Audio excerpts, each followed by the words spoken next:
안녕하십니까. 합동연합학술원 골방 라이브를 시작합니다. 오늘은 비교도 원죄에 속한다 라는 주제를 가지고 살펴보고자 합니다. 먼저 성경 말씀 창세기 3장 1절로 7절에 이런 말씀이 나옵니다. 그런데 뱀은 여호와 하나님이 지으신 들짐승 중에 가장 강교하니라. 뱀이 여자에게 물어 이르되 하나님이 참으로 너희에게 동산 모든 나무의 열매를 먹지 말라 하시더냐. 여자가 뱀에게 말하되 동산 나무의 열매를 우리가 먹을 수 있으나 동산 중앙에 있는 나무의 열매는 하나님의 말씀에 너희는 먹지도 말고 만지지도 말라 너희가 죽을까 하노라 하셨느니라. 뱀이 여자에게 이르되 너희가 결코 죽지 아니하리라. 너희가 그것을 먹는 날에는 너희 눈이 밝아져 하나님과 같이 되어 선악을 알 줄 하나님이 아심이니라. 여자가 그 나무를 본즉 먹음직도 하고 보암직도 하고 지혜롭게 할 만큼 탐스럽기도 한 나무인지라. 여자가 그 열매를 따 먹고 자기와 함께 있는 남편에게도 주매 그도 먹은지라. 이에 그들의 눈이 밝아져 자기들이 벗은 줄 알고 무화과 나무 잎을 엮어 치마로 삼았더라. 능히 기독교인이라면 이 말씀을 많이 들었습니다.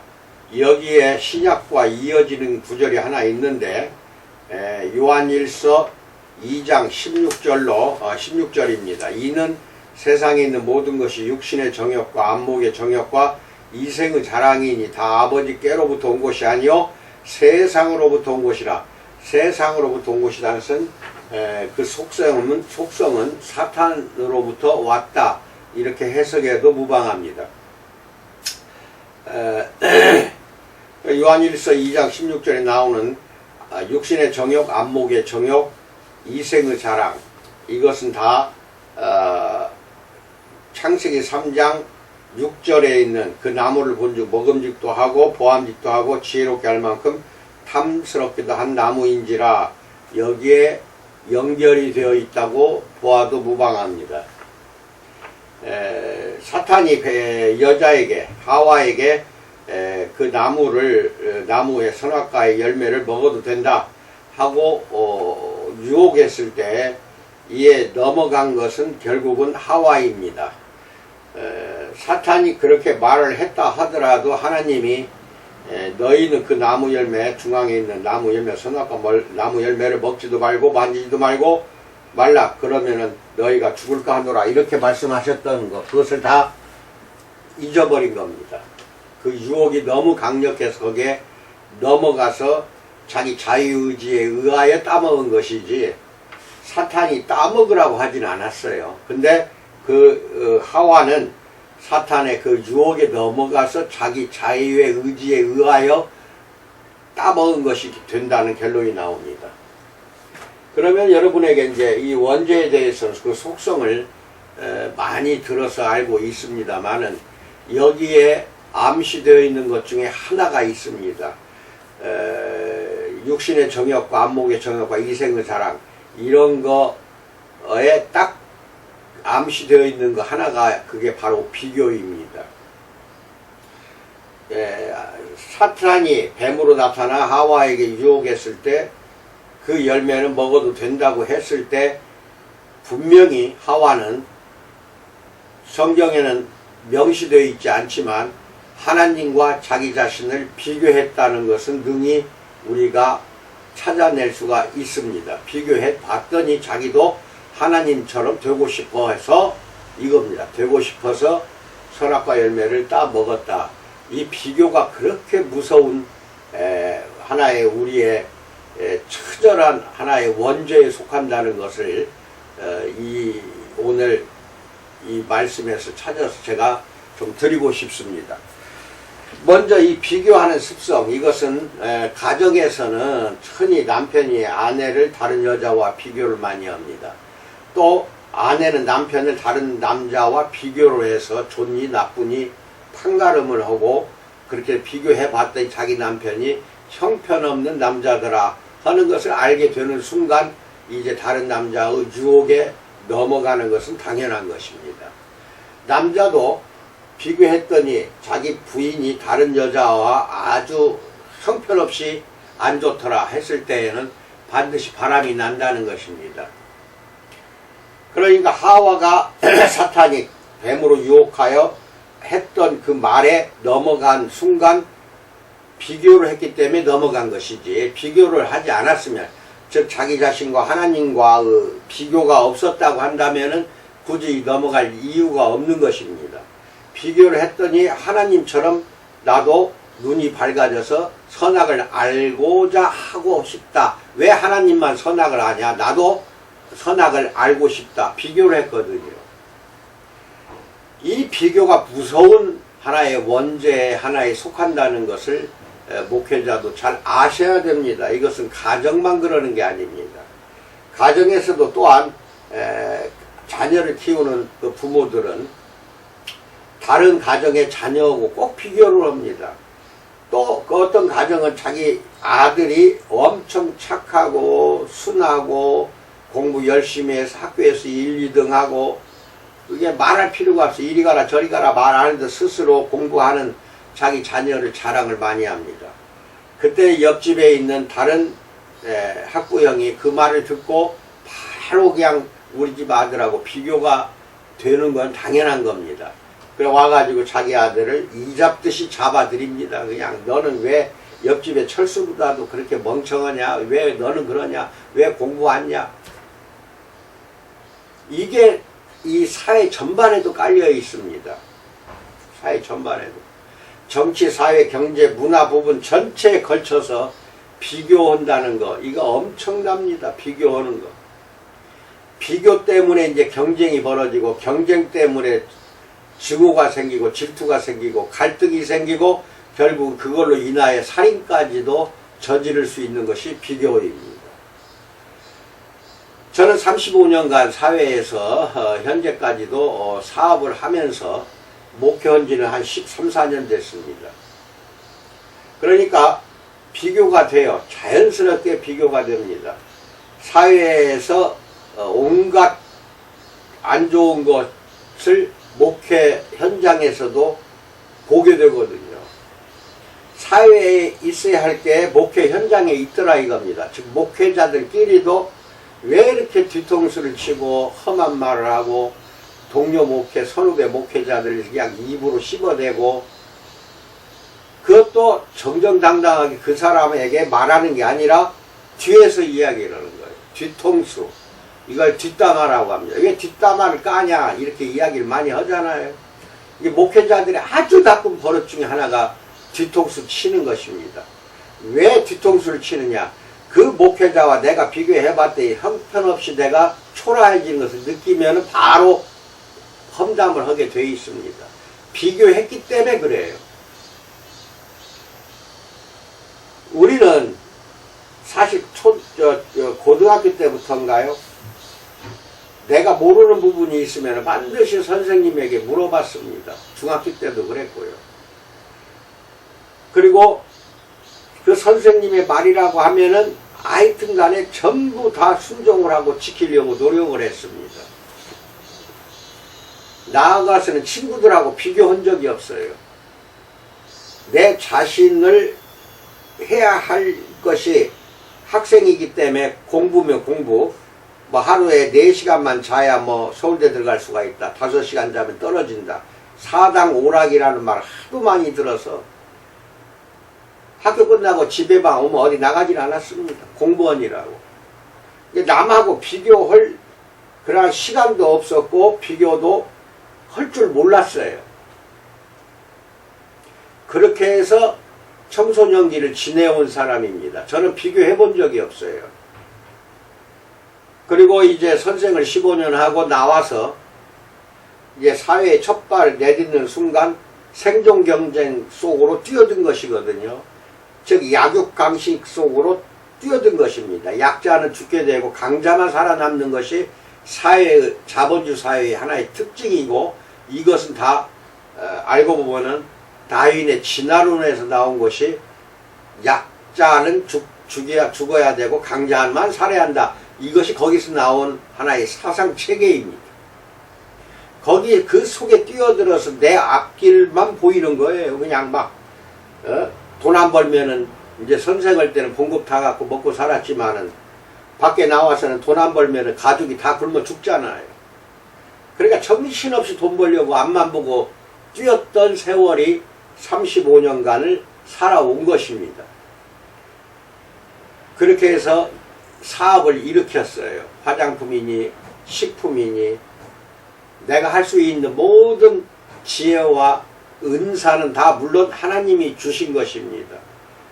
그 주신 은사를 활용해서 지금은 쓰러지지 않는 사업체가 반듯하게 세워졌습니다. 이 나이까지 올 때 저는 비교를 어려서부터 할 생각을 안 했기 때문에 몰랐는데 목회사회에 들어와서 왜 이렇게 그냥 뒤통수를 잘 치는지, 왜 나하고 자기를 비교하냐 이겁니다. 내가 뭐 잘난 사람도 아니고 뭐 다른 목사들보다도 존경받을 만한 사람도 아닙니다만은 다른 사람이 봤을 때에는 아마 자기하고 비교했을 때 초라하게 느꼈던 것 같아요. 또 초라하게 느껴지는 순간 이제 뒤통수를 쳐서 그 사람을 죽이려고 합니다. 모함을 하는 것이죠. 모함을. 이거는 사탄의 유혹에 다 넘어간 것입니다. 가정이 됐든 사회가 됐든 목회 현장이 됐든 또 교회 안에 가면 신자들끼리도 자꾸 비교를 해요. 자기들끼리.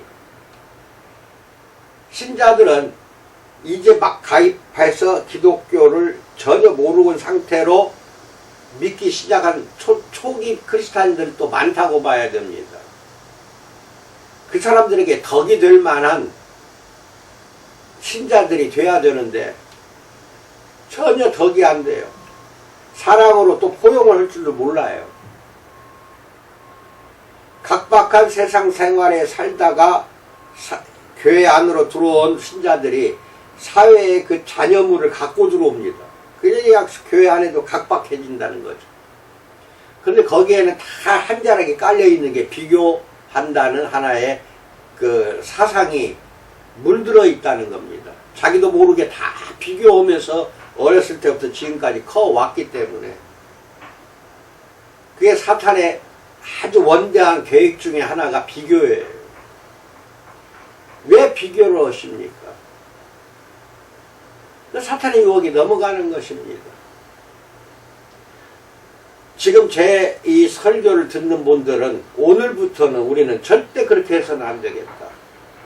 같은 목사 또는 목회자라 하더라도 존경할 만한 사람은 존경해야 됩니다. 왜? 그 사람에게 존경할 만한 가치를 부여한 것은 성령 하나님, 즉 하나님이 주신 은혜고 은사이기 때문에 그걸 부러워할 것도 없고 비교할 것도 없고 거기서 내가 무엇을 깨달을 것인가, 내가 배울 것을 찾는 것이 목사들이 할 일이지, 비교해가지고 나보다도 잘났다, 네가 뭐냐 하는 식으로 뒤통수를 쳐댄다면은 그 목사로서의 전혀 자격이 없습니다.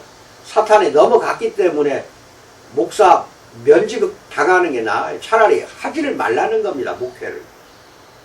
그런 사람들이 강대상에서 존엄하게 근엄하게 설교한다고 한들 그게 살아있는 설교가 되겠냐는 것입니다. 안 됩니다. 전혀. 가정, 교회, 사회 어디에 처하든지 비교하지 마십시오. 비교하는 순간 여러분은 사탄의 꼬임에 넘어간 것입니다. 유혹에 넘어간 것입니다. 그러나 내가 이거 하나 딱 비교해야 된다는 게 하나 있어요. 그것은 자기 자신과 비교하라는 겁니다. 과거의 나와 현재의 나를 비교하는 거, 이건 필요합니다. 왜? 신앙의 성장과 영적 성숙을 기대하는 것은 비교할 수밖에 없어요. 과거 나는 이렇게 초라했고 그때는 어리숙했는데 지금 현재는 어떤가? 비교해 보시면 어떻게 생각하겠어요? 아, 하나님이 이렇게 과거 나를 지금의 나로 키워주셨구나, 성장시켜 주셨구나, 지혜를 드높여 주셨구나. 이래서 과거 나보다 현재 내가 더 훨씬 더 업그레이드 됐구나 하는 것을 깨닫는 비교는 필요하다는 것입니다. 이게 자기 자신과 비교 외에는 다른 사람 일체 비교하지 마십시오. 일체 비교하지 마십시오. 저 사람에게 설교도 잘하고 인격도 아주 존경받을 만하고 품행도 단정한가. 그럼 거기에서 내가 배울 게 뭔가 찾아가지고 배우려고 해야지. 그 사람을 아주 못되게 단점만 찾아서 무조건 짓밟아 버립니다. 단점 없는 사람이 어디가 있습니까? 다 단점이 있어요. 그 단점을 감춰주고 단점을 간과하고 장점을 키워주는 것, 장점을 바라보는 것, 이거 하나만 갖고도 여러분이나 나는 만족스러운 대인관계가 이루어지는 것입니다. 비교하는 순간 대인관계는 깨지고 영원한 적이 되는 것입니다. 저는 많은 비교를 당합니다. 그리고 제가 했던 행동에 대해서 우리 목사들이 가장 실수를 많이 하는 것은 저걸 하나님 뜻이 아닌데 자기가 하나님에 대해서 판단을 합니다. 저 사람은 저렇게 하면은 저 하나님의 뜻이 아니야. 어떻게 지가 알아요, 하나님 뜻을? 그 하나님 뜻을 왜 어떻게 아냐는 것입니다. 흔히 높이 성장한 사람일수록 비교를 차라리 안 합니다. 자기가 높이 성장해 나가고 있고 지금도 성장하고 있는 사람이라고 한다면 비교할 이유가 없는 것이죠. 그런데 항상 과거에 머물러 있고 집착하면서 현재의 자기 능력을 개발하고 더욱더 영적으로 성장하려고 하는 노력이 없는 사람일수록 다른 사람을 씹어버리거나 욕하거나 뒤에서 뒷담화를 치는 것입니다. 내 말 명심하시기 바랍니다. 이건 사탄의 종자들이나 그거 하는 것이지 사탄의 유혹에 넘어가지 않는 사람은 비교할 이유가 없는 것입니다. 왜? 그 사람에게 하나님이 그만한 인격을 주고 그만한 은사를 주었다고 믿어버리면 끝나는 것입니다. 나는 나로서의 지금 가치를 지니도록 하나님이 주신 은사가 있어요. 근데 다른 사람은 없다고 해서 비교할 이유가 없는 것입니다. 왜? 그 사람에게는 내가 없는 또 은사가 있거든요. 예수의 눈으로 보면은 그게 비교할 수가 없는 것입니다. 우리 목사들이 가장 잘못된 것이 눈은 이 안목의 정욕이라고 하는데 이게 눈으로 인하여 짓는 죄가 너무 많아요. 그런데 예수님의 눈, 예수님의 마음으로 사람을 살펴보고 사람을 대한다고 한다면은 절대로 상대를 무시하거나 비교할 수가 없는 것입니다. 예수님의 눈으로 우리 세상을 살아갑시다. 항상 오늘 하루 일과가 내가 사람을 여럿을 만나고 대화를 했는데 예수님의 눈으로 마음으로 또는 예수님의 생각으로 그 사람을 대했는가를 반성하고 반추하면서 한밤 자기 전에 회개할 일이 있으면 반드시 회개하고 잠을 자는 습관을 길들여야 됩니다. 그리고 자신과 비교해 보세요. 어제는 또는 작년에는 10년 전에는 내가 어떤 상태였는데 지금은 이런 상태다. 자기 자신과의 비교를 통하여 영적으로 성장해 나가는 여러분이 되고 내가 돼야 된다 이겁니다. 자기 자신하고만 비교하십시오. 가정이든 학교든 사회든 교회가 됐든 목회자가 됐든 어느 현장에 처했다 하더라도 절대 비교하면 안 됩니다. 그러는 순간 질투와 증오와 갈등이 생기고 전쟁이 생깁니다. 전쟁. 국가 간의 비교도 바로 그 전쟁에서 와요. 비교가 전쟁을 일으킨다는 것입니다.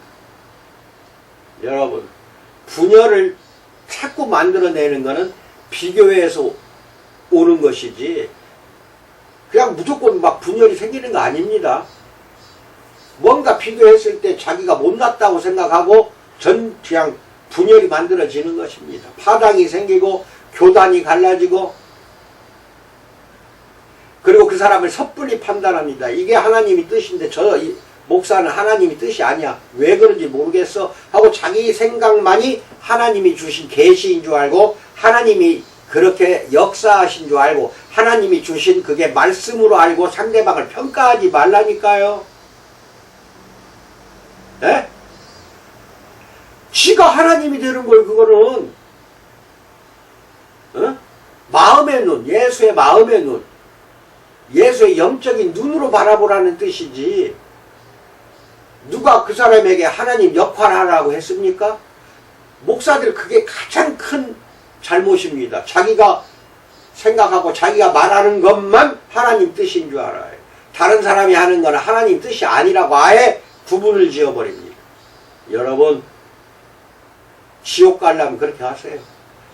지옥 갈 작정을 가졌으면은 비교하고 남을 판단하고 자기 자신의 잣대에다가 맞추려고 하고 판단하면서 그 사람을 비평하고 험한 말하고 험담하고 그것도 정면에서 하는 게 아니라 뒤통수에서 뒤에서 까는 짓거리 하지 말라니까. 그건 다 사탄의 작태이지. 사탄이 육화된 사람 많아요. 목사들 속에 너무 많아요. 목사들 속에 보입니다. 제가 왜 보이냐, 나는 35년을 사업을 했던 사람이기 때문에 더 잘한다는 것입니다. 보여요. 그러니까 어떤 때는 내가 괴로워서 몸부림을 칩니다. 그저 골방에 앉아 그저 기도합니다. 이게 지금 골방입니다. 내가 기도하고 묵상하는 장소, 독서하고 깨닫는 장소예요. 여러분, 내가 하는 말이 곱게 들리지 않았으리라고 믿습니다. 또 내가 너무 치우쳐갖고 자기 생각만 하는 거 아니냐, 나는 그렇게 살질 않았다 하는 목사도 있을 수 있습니다. 하지만 비교에 빠지지 말라는 거, 이거 하나만 우리가 기억하고 삽시다. 비교하는 순간 비판을 하게 되고 평가를 내리고 판단을 하고 그 사람을 자기 잣대로, 예수님의 잣대로 평가를 해야 되고 복음 또는 말씀의 잣대로 기준을 정해야 되는데 자기 기준으로 자기 판단으로 그게 기준이 돼서 잣대를 딱 그어버리면은 그것은 원죄에 속합니다. 오늘 말씀에 있는 원죄에 속하는 겁니다. 하와가 하나님과 자기를 비교했기 때문에 선악과를 따먹은 거예요. 비교도 원죄에 속합니다. 그 원죄에서 벗어나기 바랍니다. 어느 정도는 우리가 노력을 하면 벗어날 수가 있습니다. 또 그렇게 벗어나게 해주는 분은 또 성령 하나님입니다. 여러분이 그렇게 하려고 노력하면 벗어나게 해준다 이 말입니다. 사탄의 유혹으로부터 지켜낼 수 있다는 겁니다. 기도하고 참여하는 가운데서 새롭게 출발하는 여러분과 내가 되기를 진심으로 축원드립니다. 감사합니다. 코로나 조심하시기 바랍니다.